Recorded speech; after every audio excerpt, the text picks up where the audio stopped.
Channel medical and nurses of shorts. आज हम पढ़ने वाले essential newborn care. That means after जैसे ही बच्चा पैदा होता है उसके बाद उस बच्चे को क्या क्या केयर की ज़रूरत पड़ेगी या फिर कौन कौन सी केयर उसके लिए दी जाएंगी।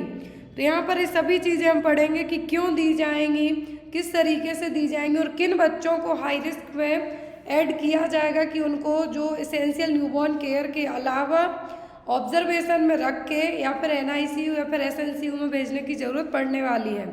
सबसे पहली चीज़ कि एसेंशियल न्यूबॉर्न केयर है क्या। It's a comprehensive strategy to reduce the death of newborn through cost effective intervention before the conception, during the pregnancy, immediately after birth and postnatal period. तो essential newborn care में एक ऐसी care आएगी जिसमें आपका cost कम लगे, नतीजे बहुत अच्छे निकले। अब वो आपके कंसीव करने से लेके ड्यूरिंग द प्रेगनेंसी, जब बच्चा पेट में रहता है तब, डिलीवरी होने के तुरंत बाद, डिलीवरी होने के बाद से लेके 28 दिनों के भीतर तक जो केयर दी जाएगी वो कहलाती है आपकी essential newborn care. Clear. Essential newborn care का मतलब ही होता है कि बच्चा पैदा होने के साथ से ही बच्चे को जो प्रॉपर केयर दी जाती है वो। अब इसका एम क्या है, पर्पस क्या है कि ये केयर क्यों दी जानी है। To make sure baby is thriving, मतलब आपको ये चीज़ श्योर होना है जब आप एक केयर देने वाले होते हैं, आपके अंदर एक कॉन्फिडेंस होना चाहिए कि बच्चे को जो आप केयर दे रहे हैं उससे बच्चे की बेनिफिट ही मिले बच्चे को। अर्ली डिटेक्शन ऑफ प्रॉब्लम और डेंजर साइन, इस केयर का एक एम ये भी होता है कि बच्चे को तुरंत पैदा होने के तुरंत बाद ही यदि कुछ भी कंजेनाइटल प्रॉब्लम है या कुछ डेंजर साइन है तो तुरंत उसको डिटेक्ट करके चेक किया जाना है। Helping the mother to meet the baby's basic need, माँ को एक तरीके से एहसास दिलाना है कि, और माँ को एक तरीके से सभी बेनिफिट्स दिलाना है कि आपका बच्चा होने से आपको क्या क्या बेनिफिट्स होने वाले हैं। Baby breast feed with in first hour, delivery होने के तुरंत बाद से लेके विद इन वन आवर या फिर डिलीवरी होने के जो पहले फर्स्ट आवर है उसमें बच्चे को ब्रेस्ट फीड कराना है। यदि नॉर्मल डिलीवरी होती है तो 30 मिनट के अंदर, LSCS और सिजेरियन सेक्शन होता है तो 1 आवर के अंदर। Advising and encouraging mother to breastfeed exclusively, मतलब माँ को इनकरेज करना है कि आप अपने बच्चे को ओनली ब्रेस्ट मिल्क ही पिलाएं। और यदि कुछ भी डेंजर साइन होते हैं तो उस चीज़ के बारे में माँ को और जो बच्चे के पेरेंट्स हैं, फैमिली मेम्बर्स हैं, उनको बताना है आपको। और कुछ भी यदि बच्चे को एस्फेक्सिया होता है या फिर सेप्सिस वगैरह रहती है तो उसको आपको तुरंत ट्रीटमेंट प्रोवाइड कराना है। अब यहाँ पर ये तो हमने एसेंशियल न्यूबॉर्न केयर पढ़ ली कि है क्या। अब आप एसेंशियल न्यूबॉर्न केयर देंगे कौन से बच्चों को, देने वाले मतलब कि किस बच्चे को आप एसेंशियल न्यूबॉर्न केयर देंगे। एसेंशियल न्यूबॉर्न केयर उन बच्चों को दी जाएगी जो बच्चे या तो एक हेल्दी हुए हों या प्रीटर्म हुए। प्रीटर्म बच्चों को एक एक्स्ट्रा है जो केयर प्रोवाइड की जाती है, लेकिन जो बच्चे हेल्दी पैदा होते हैं उनमें यदि हम बात करें तो बेसिक जो भी चीज़ें उनके साथ की जाती हैं वो यहाँ पे ऐड रहेंगी। तो हेल्दी न्यूबॉर्न और हेल्दी इन्फेंट का मतलब होता है ऐसे बच्चे जो 38 वीक से लेके 42 वीक के प्रेगनेंसी पीरियड में क्या हुए हों, पैदा होने के तुरंत बाद रोए हों और यहाँ पर वो खुद से अच्छे से सांस ले पा रहे हों और जो इन्वायरमेंट है उसको बहुत फास्ट तरीके से अडॉप्ट कर पा रहे हों। सो द हेल्दी न्यूबॉर्न और healthy infant born at term between 38 to 48 weeks should have average birth weight. Average birth weight का मतलब है कि एटलीस्ट 2.5 kg तक बर्थ वेट के साथ पैदा हुए हों। Cries immediately following the birth, जैसे ही पैदा होते हैं बच्चे का जो फर्स्ट क्राई होता है बहुत इंपॉर्टेंट होता है। एस्टेब्लिश इंडिपेंडेंट रिदमिक रेस्पिरेशन, बच्चे खुद से सांस ले पा रहे हों और जो इन्वायरमेंट मतलब जो यूट्रस इन्वायरमेंट से बाहर आए हैं, गर्भाशय से बाहर आए हैं, तो वो इन्वायरमेंट को अडॉप्ट करने के कंडीशन में हो। तो क्या है, सब एक हेल्दी न्यूबॉर्न बेबी की पहचान है कि बच्चा 38 से 42 वीक में हुआ हो, तुरंत होने के बाद अच्छा वजन हो, बच्चे का नॉर्मल वेट हो, रोता हुआ हो, प्रॉपर सांस ले पा रहा हो। अब यहाँ पर इमीडिएट बेसिक केयर क्या दी जाती है, तो जैसे ही बच्चा गर्भ से बाहर आएगा उसको क्या केयर प्रोवाइड की जाएंगी। इवन लेबर रूम में सभी केयर दी जाती हैं। बाहर आने का मतलब है जैसे ही बाहर आई, इवन कॉर्ड अटैच है तब भी। Maintenance of temperature establishment of open airway and circulation, identification of newborn, vitamin K injection and initiation of breast feeding. तो ये बेसिक चीज़ें तुरंत ही की जाती हैं, लेबर रूम में ही ये चीज़ें की जाती हैं। सबसे फर्स्ट प्रायोरिटी होती है कि जैसे ही बच्चा बाहर आता है उसके टेम्परेचर को मेंटेन करना है, क्योंकि यदि बच्चे को आपने ज़्यादा देर तक आपने बच्चे को रैप नहीं किया, गर्माहट प्रोवाइड नहीं करवाई, क्लीन नहीं किया, वाइप ऑफ नहीं किया, तो यहाँ पर बच्चे को क्या होगा, हाइपोथर्मिया होने के चांसेस रहेंगे। तो यहाँ पर टेम्परेचर को मेंटेन करना है। डिलीवरी के कारण बच्चे के जो लंग्स से जो एमनियोटिक फ्लूइड स्क्वीज होकर बाहर आता है तो वो कभी कभी मुंह में बहुत ज़्यादा भर जाएगा, और इसी केस में बच्चा एस्पिरेट भी कर जाता है। तो आपको एयरवे को क्लियर करके रखना है। न्यूबॉर्न बेबी का आइडेंटिफिकेशन बैंड लगाना है कि बच्चा बेबी बॉय है, गर्ल है और क्या है। विटामिन के का इंजेक्शन देना है ताकि आप बच्चे को हेमरेज और ब्लीडिंग से प्रिवेंट कर सकें, और माँ को ब्रेस्ट फीडिंग के लिए इनकरेज करना है। तो यहाँ पर फर्स्ट आप टेम्परेचर को कैसे मेंटेन करेंगे, तो यहाँ पे आपने पॉइंट पढ़े हैं, आप इनको डिटेल में देखेंगे कि टेम्परेचर आप कैसे मेंटेन करेंगे। Immediately dry the infant under a radiant warmer. बच्चा जैसे ही पैदा होता है उसको क्या करना है, ड्राई करके रेडिएंट वार्मर में रखा जाता है कुछ टाइम के लिए। फिर skin to skin contact with the mother, माँ के चेस्ट से बच्चे को लगा के रखा जाता है। स्किन टू स्किन कांटेक्ट आप जिसको कहेंगे, कंगारू मदर केयर भी इसको आप कह सकते हैं। तो इसके थ्रू बच्चे का क्या है, हीट लॉस होने के चांसेस कम रहेंगे। Keep neonate head cover. सबसे ज़्यादा जो न्यूनेट बेबी होते हैं उनका जो हीट लॉस होता है वो हेड के थ्रू होगा। हीट एवापरेट होकर हो सकता है, कंडक्शन के थ्रू हो सकता है, वो मैं आपको आगे बताऊंगी कि जो हीट लॉस हो रहा है बच्चों में वो कौन 4C मेथड से हो सकता है। तो हेड को कवर करके रखा जाता है। रूमिंग इन, रूमिंग इन का मतलब है the baby should not be separated from the mother, माँ को बच्चे से दूर नहीं करना है, तो इसको हम क्या कहेंगे, रूमिंग इन। इन मेथड्स के थ्रू आप बच्चे का टेम्परेचर मेंटेन कर सकते हैं कि बच्चे को ड्राई करें, रेडिएंट वार्मर में रखें, माँ को बच्चे की छाती से लगा के रखें, स्किन टू स्किन कांटेक्ट दिलवाएं ताकि हाइपोथर्मिया से बचा सकें। बच्चे का हेड कवर करके रखना है ताकि हीट लॉस है जो ना हो पाए। रूमिंग इन करें मतलब माँ को बच्चे से दूर ना करें। फिर आता है ओपन एयरवे। आप ओपन एयरवे कैसे करके रखेंगे। Majority of babies cry at birth and take spontaneous respiration. जैसे ही बच्चा बाहर आता है गर्भ से, गर्भाशय से बाहर आएगा, यूट्रस से बाहर आता है, तुरंत बच्चा रोना स्टार्ट करता है। जैसे ही वो रोता है मतलब वो खुद से सांस लेने की कंडीशन में है। When the head is delivered, birth attendant immediately suction the secretion, wipe mucus from face and mouth and nose। तो यहाँ पर ओपन एयरवे कैसे करना है आपको कि बच्चा बाहर आया, बहुत सारे बच्चे होते ही साथ, मोस्टली 90% केसेस में बच्चे होते ही साथ रोना स्टार्ट करते, मतलब बच्चा नॉर्मल है। अब यहाँ पर जब बच्चा रोता हुआ पैदा होता है तो तुरंत ही जैसे ही हेड बस बाहर आता है उसी केस में आप सक्शनिंग कर देते हैं ताकि जो सीक्रेशन हुआ है वो एस्पिरेट ना हो पाए। तो पहले आप पूरे फेस से क्लीन करेंगे, तुरंत मुंह से, and then after the nose से, ताकि बच्चा जो एमनियोटिक फ्लूइड लगा हुआ है मुंह में है वो उसको एस्पिरेट ना कर पाए, बच्चा प्रॉपर सांस ले पाए। Suction the mouth and nose by using bulb syringe. Bulb syringe से आप सक्शनिंग कर सकते हैं। Keep head slightly lower than the body. Head को लोअर साइड रखना है बॉडी के कंपेयर में। Position the baby on their backs on tilted to the side but not on their stomach. तो स्टमक की साइड बेबी की position को आपको नहीं रखना है।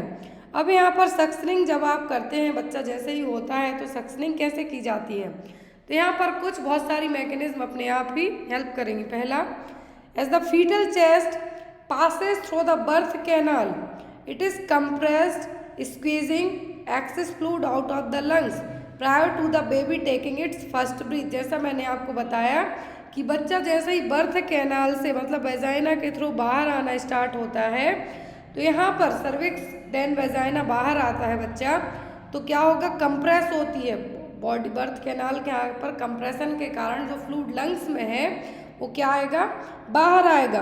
और जैसे ही बाहर आएगा तो मुंह के यहाँ से होते हुए बाहर की तरफ निकलेगा ये फ्लूइड, तो यहाँ पर ऐसे केस में यदि ये फ्लूइड वहीं रुक जाता है तो बच्चा फर्स्ट क्राई नहीं कर पाएगा, और ऐसे केस में बच्चे को सक्शनिंग करके फ्लूइड है जो बाहर निकाला जाएगा ताकि बच्चा अपनी सांस ले सके।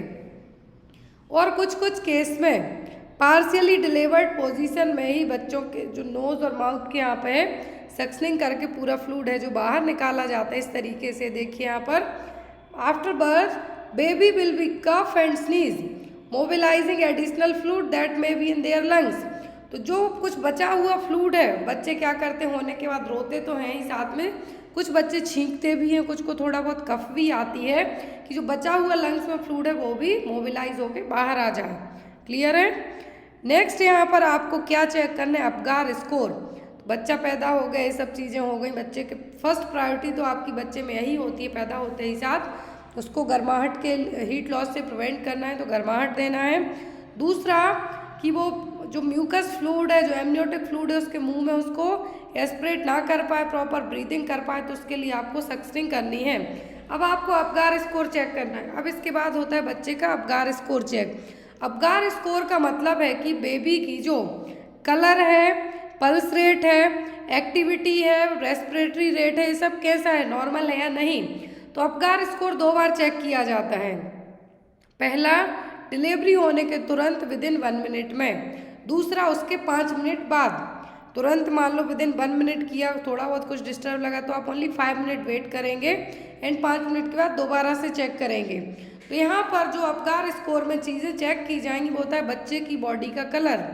यदि स्किन का कलर पिंक है मतलब बच्चा फुल हेल्दी है, फुल हेल्दी कलर के हिसाब से बात की जा रही है। साइनोटिक है या फिर पेरिफेरल साइनोसिस मतलब हाथ पैर ब्लू टाइप के हैं, मतलब बच्चे को प्रॉपर ऑक्सीजन नहीं जा पाई, तो यहाँ पर क्या होगा, इस तरीके से पॉइंटिंग दी जाएगी। पल्स, जो बच्चा पैदा होता है उसकी पल्स 120 से 160 तक रहती है उस टाइम पे। ग्राइमेसी मतलब किस तरीके से वहाँ जो रोना स्टार्ट करता है, यदि बच्चा होते ही साथ अच्छे से रो रहा है तो उसको 2 पॉइंट दे दिए जाएंगे। कुछ वीक रो रहा है तो उसमें 1 दे देंगे। बिल्कुल स्टिमुलेट मतलब कुछ रिस्पॉन्ड ही नहीं कर रहा है तो 0।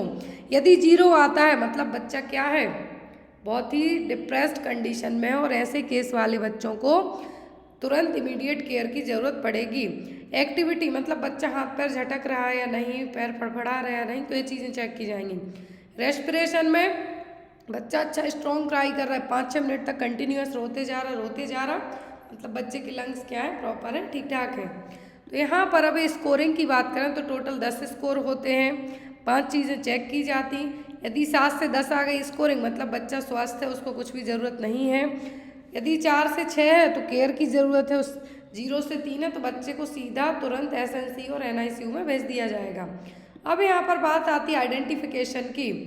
आइडेंटिफिकेशन में आपका आएगा newborn identification before a baby leaves the delivery area, मतलब लेबर रूम से जैसे ही बच्चे को बाहर लेके जाया जाएगा उसके पहले उसमें आइडेंटिफिकेशन ब्रेसलेट लगा दिया जाएगा। माँ और बच्चे का जो नंबर रहेगा, बेड नंबर हो सकता है, तो वो सब लगा दिया जाएगा। बच्चे को जनरली 2 लगाए जाएंगे, एक एंकल पर और एक रिस्ट पर है, जो ब्रेसलेट हम कह सकते हैं या फिर बैंड है जो कह सकते हैं, लगा दिया जाएगा कि इस माँ का है, बच्चा है, इतने टाइम पे हुआ है, इतना वजन है इसका। तो ये चीज़ें कर दी जाएंगी आइडेंटिफिकेशन के लिए ताकि बच्चे जो एक्सचेंज ना हो पाए। फिर दिया जाता है विटामिन के का इंजेक्शन। विटामिन के का इंजेक्शन इसलिए इम्पॉर्टेंट होता है ताकि बच्चे में जब बच्चा पैदा होता है तो उसके बाद RBC का डिस्ट्रक्शन बहुत फास्ट तरीके से होगा, प्लेटलेट्स जो उतनी ज़्यादा बनी हुई नहीं होंगी, तो ऐसे केस में हेमरेज और ब्लीडिंग के चांसेस बहुत ज़्यादा होते हैं, तो तुरंत बच्चे को विटामिन के का इंजेक्शन दिया जाता है।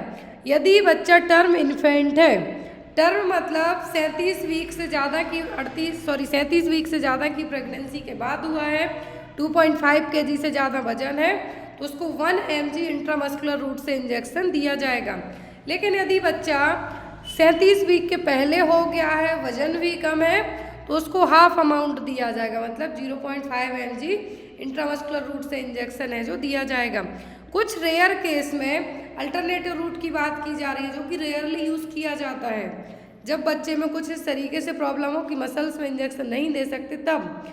तो यहाँ पर यदि हॉस्पिटल्स की बात करें तो 80-90% केस में IM रूट से ही इंजेक्शन दिए जाते।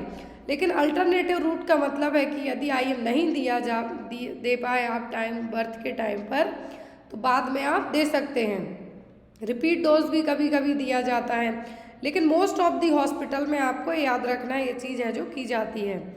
फिर आता है ब्रेस्ट फीडिंग के लिए। ब्रेस्ट फीडिंग के लिए इनिशिएट किया जाता है, मतलब जैसे ही बच्चा पैदा होता है उसको खाने पीने तो आप कुछ दे नहीं सकते हैं, तो ऐसे केस में डिलीवरी के तुरंत बाद ही एयरवे जैसे ही क्लियर हो गया, क्योंकि 30 मिनट से लेके 1 आवर का टाइम इसलिए वेट किया जाता है ताकि बच्चे के मुंह में जो एमनियोटिक फ्लूइड वगैरह आ रहा है, जो भी म्यूकस है, वो सब क्या हो जाए, क्लियर हो जाए, जिससे एयरवे क्लियर रहेगा और बच्चा प्रॉपर नॉर्मली ब्रेस्ट फीडिंग कर पाएगा। तो उसके लिए 30 मिनट टू 1 आवर का टाइम काफ़ी होता है। तो यहाँ पर एज सुन एज आपको लगता है कि बच्चे की एयरवे क्लियर है तो उसको ब्रेस्ट फीडिंग करवाना स्टार्ट कर दिया जाता है। फिर daily routine care of neonate. तो बच्चे में डेली रूटीन केयर का मतलब फर्स्ट 24 आवर से 7 डेज तक बच्चे को क्लोजली मॉनिटर किया जाएगा, उसमें क्या क्या केयर की उसको ज़रूरत है, सब चीज़ें यहाँ पे चेक की जाएंगी। अब यहाँ पर जिन कारणों से हीट लॉस होगा वो हम यहाँ पे देखेंगे, फिर हम आगे बताएंगे कि डेली रूटीन केयर में आपको करना क्या है। तो जो 4 वे होते हैं जिसमें बच्चे पैदा होने के बाद आपने देखा होगा फ्लफ़ी रहते हैं, थोड़ी हेल्दी आपको लगेंगे, लेकिन कुछ दिन बाद वो क्या होने लगते हैं, कुछ दिनों 1 वीक तक उनका वेट लॉस होने लगता है। तो उस वेट लॉस के 4 कारण होते हैं। कन्वेक्शन मतलब हीट का लॉस होना from air currents in the room. जिस रूम में आप है वहाँ पे एयर के आने जाने से जो हीट का लॉस होता है वो है कन्वेक्शन। दूसरा है रेडिएशन, यदि आपने खिड़की वगैरह खोल दी, रूम ठंडा है, तो वो क्या है, उसके थ्रू यदि हीट लॉस होती है तो रेडिएशन। इवापोरेशन, यदि बच्चे को आपने नहला दिया तुरंत होने के बाद ही, तो यहाँ पर 48 आवर तक बच्चे को फर्स्ट बाथ नहीं दिया जाता, इंडिया में तो नहीं दिया जाता है। फिर कंडक्शन, ठंडे हाथों से छू लिया आपने, स्टेथोस्कोप से उसको चेक किया गया, तो उसके कारण भी बच्चे का हीट लॉस होगा। तो ये 4 तरीके हैं, 4 मैकेनिज्म है हीट लॉस होने की। अब आपको डेली रूटीन केयर में बच्चे को क्या केयर करनी, पहला वार्म, गर्म कैसे रखेंगे आप, breast feeding, skin care, umbilical cord, care of the eyes और क्लॉथिंग ऑफ द बेबी, ये चीज़ें आपको सभी चीज़ें हैं जो क्या करना है, चेक करनी है। इन सभी तरीक़ों से आप बच्चे में क्या कर सकते हैं, एक हेल्दी बच्चे की है जो केयर कर सकते हैं। तो यहाँ पर पहली चीज़ है वार्म, बच्चे को वार्म कैसे रखेंगे आप, वार्म रखना क्यों है आपको, क्योंकि बच्चे को आपको हीट लॉस बच्चे में बहुत फास्ट तरीके से होगा, तो उसको वार्म रखना बहुत ज़्यादा ज़रूरी है। और ये वार्म रखेंगे आप कैसे, warmth is provided by keeping the baby dry and wrapping the baby with adequate clothing in 2 layers. Ensure head and extremities are well covered. Baby should kept by the side of the mother.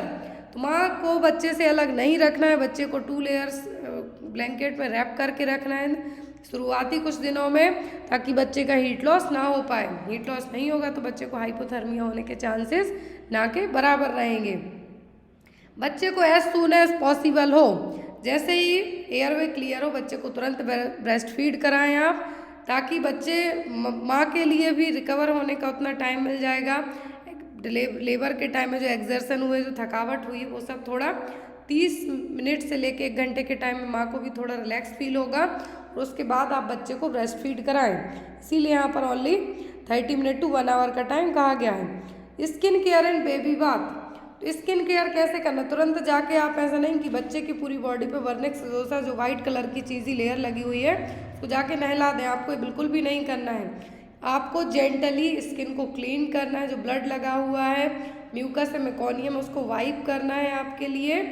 And wipe करने के बाद warm water से आप घर जाके बच्चे को, या फिर 48 आवर यदि माँ हॉस्पिटल में रुकती है तब बच्चे को आप बात कर सकते हैं।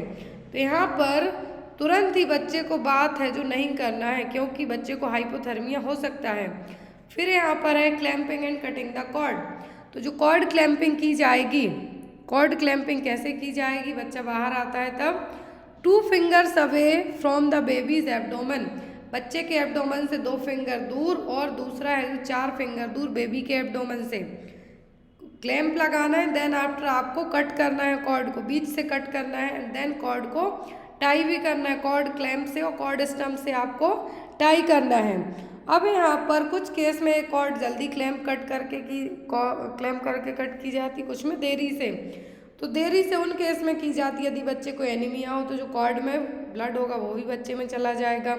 फास्ट तब की जाएगी यदि माँ को कुछ ऐसी प्रॉब्लम हो कि जो बच्चे को ट्रांसफ़र हो सकती है। बच्चे का हेड बाहर आता है, कॉर्ड दिखती ही और क्लैंप करके कट कर दी जाती है। कॉर्ड का जो ब्लड कभी कभी कुछ केस में कलेक्ट किया जाता है ताकि लेबोरेटरी चेक किया जाए कि बच्चे को RH ब्लड टाइप तो नहीं है, हेमाटोक्रिट वैल्यू क्या है और कॉर्ड में ब्लड गैसेस का एक्सचेंज कैसा रहा, ये सब चीज़ें चेक की जाएंगी। अब जो कॉर्ड बच्चे में लगी हुई रहेगी जनरली वो 5 to 7 डेज में ड्राई होकर गिर जाती है। Keep the cord stump clean and dry. जो कॉर्ड स्टम्प है यहाँ पर इसको क्लीन एंड ड्राई रखना है। इसमें आपको कुछ भी एंटीबायोटिक या फिर कुछ भी एप्लीकेंट्स नहीं लगाना है। ड्राइनेस होती है तो यहाँ पे आप कोकोनट ऑयल यूज़ कर सकते, बाकी अदर चीज़ें आप कुछ भी ना लगाएं। अब यहाँ पर आपको क्या करना है, आँखों की केयर आप बच्चों में कैसे करेंगे। तो जैसे ही बच्चे होते हैं तो बर्थ के टाइम पर उनकी आँखों की केयर यूज़ कैसे की जाती है। 2 स्टेराइल कॉटन स्वैप्स लिए जाएंगे दोनों आँखों के लिए अलग अलग, जो कि स्टेराइल वाटर या नॉर्मल सलाइन में सोक्ड रहेंगे। दोनों आँखों के लिए अलग अलग है जो कॉटन स्वैप्स यूज़ करना है। और हमेशा जब भी बच्चों की आँखें आप क्लीन करते हैं तो इनर साइड स्वैप की टच नहीं करना है। यहाँ पर अंदर साइड से जो आप कॉटन लिए हैं inner to outer side clean करें, क्योंकि जो अंदर साइड का जो भी म्यूकस लगा है, एमनियोटिक फ्लूइड है, वो इनर से आउटर साइड आप सीधा बाहर क्लीन कर सकें। Clear. Inner to outer canthus, inner side से आउटर कैंथस की तरफ आपको आँखों को क्लीन करना है। बच्चे को किस तरीके के क्लॉथ पहनाए जाए, तो लूज़ कॉटन के क्लॉथ यूज़ किए जाएं, ऐसे कपड़े यूज़ किए जाएं ताकि आप चेंज करते हैं तो आप उनको इजीली चेंज कर सकें। अब जनरल केयर में आएगा कि रूमिंग इन, बच्चे को माँ से अलग नहीं करना है। अब यहाँ पर ये देखिए एंथ्रोपोमेट्रिक मेजरमेंट, तो ये सब चीज़ें तो हो गई। बच्चे की कॉर्ड की केयर हो गई, बच्चे को रैप कर दिया आपने, माँ से ब्रेस्ट फीड करा दिया, सब आपने कर दिया। अब यहाँ पर बच्चे का एंथ्रोपोमेट्रिक मेजरमेंट होगा। एंथ्रोपोमेट्रिक मेजरमेंट का मतलब है कि बच्चे का weight, length, head circumference, chest circumference, ये सब चीज़ें चेक की जाएंगी कि बच्चा नॉर्मल हुआ है, बच्चे में कुछ प्रॉब्लम्स तो नहीं है, सब चीज़ें चेक की जाएंगी। सबसे पहले वेट चेक किया जाएगा। तो नॉर्मल जो बच्चे का वजन होता है इंडियन बेबीज़ का 2.5 to 3.5 kg तक होता है। और जो टर्म बेबीज़ हैं डेली उनका 30 ग्राम पर डे के हिसाब से वेट बढ़ेगा। इतना 30 ग्राम पर डे के हिसाब से वजन बढ़ता है शुरू के फर्स्ट मंथ तक, लेकिन 1 वीक तक ये वजन घटता भी है। फिर 20 ग्राम पर डे के हिसाब से सेकेंड मंथ में बढ़ेगा, 10 ग्राम पर डे के हिसाब से फर्स्ट ईयर में। तो यहाँ पर याद रखें शुरू के 1 वीक तक बच्चे का वजन घटता है 10% तक, लेकिन आफ्टर 10 दिन और 7 दिन के बाद 30 ग्राम पर डे के हिसाब से बढ़ेगा। बच्चे की हाइट चेक की जाती है head to the heel with the leg fully extended. बच्चे के लेग पूरे फुली तरीके से फैला के हेड से हील तक हाइट चेक की जाती है। एक जो एवरेज रेंज होती है हाइट की इंडियन बेबीज़ की वो होती है 46 to 50 सेंटीमीटर तक। कितनी? 45 to 50 भी याद रख सकते हैं आप। फिर आता है बच्चे का हेड सरकमफेरेंस। तो हेड सरकमफेरेंस में आप repeat after moulding and caput succedaneum after a resort, तो इसीलिए तुरंत चेक नहीं किया जाता क्योंकि जो प्रेशर पड़ता है पेल्विक का उसके कारण बच्चे का हेड सरकमफेरेंस चेंज हो सकता है, लेकिन कुछ टाइम के बाद चेक किया जाएगा जब बच्चा नॉर्मल में हो जाए 33 से 35 सेंटीमीटर तक। कितना? 33 से 35 सेंटीमीटर रहेगा और ये चेस्ट सरकमफेरेंस से 2 सेंटीमीटर ज़्यादा रहेगा। कितना? चेस्ट सरकमफेरेंस से 2 सेंटीमीटर ये ज़्यादा रहेगा। और चेस्ट सरकमफेरेंस कितना होता है? 30 से 33, जो कि हेड सरकमफेरेंस से 2 सेंटीमीटर कम रहेगा। एंड देन आफ्टर बात की जाती है फिर इम्यूनाइजेशन की। तो बच्चे को डिलीवरी होने के बाद से लेके उसकी सभी केयर हो गई, आपने क्लीन कर दिया, ब्रेस्ट फीड करा दिया, बच्चे को हीट लॉस से कैसे प्रिवेंट करना, कितना वजन है, क्या चेस्ट सरकमफेरेंस है, क्या वेट है बच्चे का, क्या हेड सरकमफेरेंस है, सभी चीज़ें चेक करने के बाद बच्चे में वैक्सीनेशन किया जाएगा। वैक्सीनेशन में बच्चे को eight the time of birth 0 dose OPV का दिया जाता है। पोलियो की जो वैक्सीन दी जाती है ओरली दी जाती है, और जो at the time of birth दी जाती है वो कहलाता है 0 डोज। कौन सा? 0 डोज। हेपेटाइटिस बी वैक्सीन दी जाती है बच्चे को। फिर यहाँ पर दिया जाता है हेपेटाइटिस बी, BCG और ओरल पोलियो वैक्सीन। तो ओरल पोलियो वैक्सीन दी जाती है पोलियो से प्रिवेंट करने के लिए 0 dose. BCG vaccine eight the time of birth दिया जाता है लेफ्ट अपर आर्म में इंटरडर्मल रूट से। एक सिंगल वैक्सीन है जो इंटरडर्मल दी जाती है। हेपेटाइटिस बी दिया जाता है eight the time of birth, लेकिन बाद में भी ये जब पेंटावेलेंट वैक्सीन दिया जाता है तो उसमें ऐड करके इसको दिया जाता है। तो ये 3 वैक्सीन दी जाती है eight the time of birth. Vitamin K का इंजेक्शन दिया जाता है। तो ये सब क्या थी? Essential newborn care. I hope आपको ये सभी इसेंशियल न्यूबॉर्न केयर किस तरीके से बच्चे की जाती हैं, क्या क्या करना है, सभी चीज़ें प्रॉपर अच्छे तरीके से समझ में आ गई हों। कोई भी डाउट रहता है तो आप मुझे व्हाट्सएप में मैसेज करके पूछ सकते हैं या फिर कमेंट बॉक्स में अपने कमेंट ड्रॉप कर सकते हैं। Thank you for watching us. Bye bye, take